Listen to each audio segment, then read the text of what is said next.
Good afternoon, ladies and gentlemen. My name is Iliana Magra, and here are the top headlines of the day in Greece. Greek Prime Minister Kyriakos Mitsotakis said earlier today that Greek citizens will soon have the opportunity to assess the quality of the public services provided to them.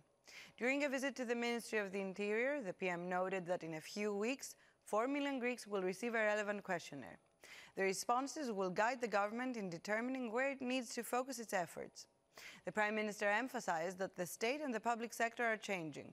In order for the government to achieve its goals, two things are necessary: political will and the use of technology. Regarding civil servants, in addition to the updated evaluation process, the Prime Minister also mentioned that the government will expedite the hiring process. Now, government spokesman Pavlos Marinakis said earlier today that the Greek government is following developments in Turkey, noting that the situation in the neighboring country remains worrying. When it comes to Imamoglu, our position remains unchanged. Concessions on the rule of law and on political freedoms cannot be tolerated, he added. Mr. Marinakis explained that under these circumstances, it will be difficult to set up a high-level cooperation council between Greece and Turkey in the near future. Now, it's a national holiday in Greece tomorrow as the country celebrates Independence Day on the 25th of March, commemorating the start of the Greek Revolution against Ottoman rule in 1821. The school parades took place in Athens today, while the annual military parade will be held in the Greek capital tomorrow. In the rest of the country, school parades will take place tomorrow as well. Traffic restrictions will be in effect both in downtown Athens and across Greece, so be sure to keep this in mind tomorrow. In other news, Santorini welcomed its first cruise ship of the year yesterday. It should be noted that since the beginning of the year, the island had been rocked by thousands of small earthquakes.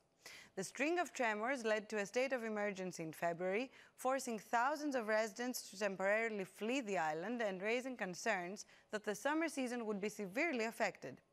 However, on Sunday morning, the Celestial Discovery docked just off the port of Santorini, bringing around 1,700 tourists to the island. It is worth mentioning that following the earthquakes, no major damage has been reported on Santorini. Now, Justice Minister Giorgos Floridis has ordered the suspension of yet another state forensic examiner amid allegations of criminal misconduct. The doctor in question, who heads the forensic service in northern Aegean Islands, is the fifth forensic doctor to be suspended by the minister since last week. His suspension is linked to his testimony at an appeal trial of a man accused of murder. The court has directed that the trial transcripts be sent to the prosecutor's office for an investigation into whether the forensics doctor committed a criminal act in relation to his testimony. 3 other forensics experts were suspended last week over testimonies in the trial of Roula Pispirigu, the mother convicted of murdering her 3 children.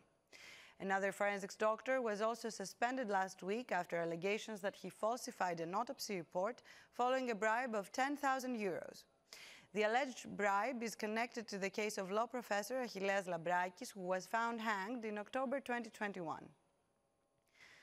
Now, the trial of those responsible for the deadly Tempe train crash continues to be delayed as the investigation drags on, Greek newspaper Kathimerini reports.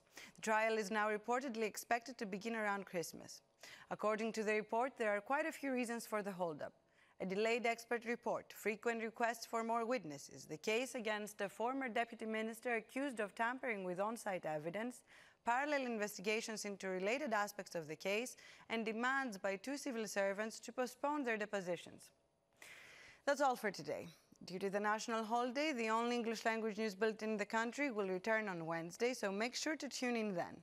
Ladies and gentlemen, have a good afternoon.